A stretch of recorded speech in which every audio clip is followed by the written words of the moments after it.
আজকে একটু গরুর আচার রান্না করব, গরু দিয়ে আচার বানাবো।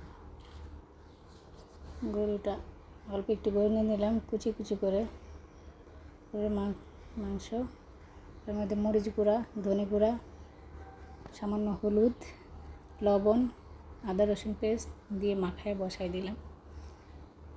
বসালে ওই পানিটা দিয়েই কষানো হয়ে যায়, বেশি লাগে না।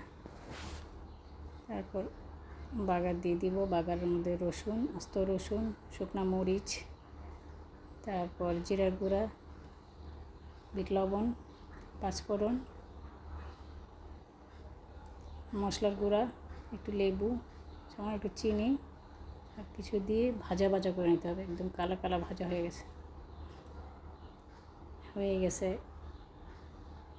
গরুর আচার।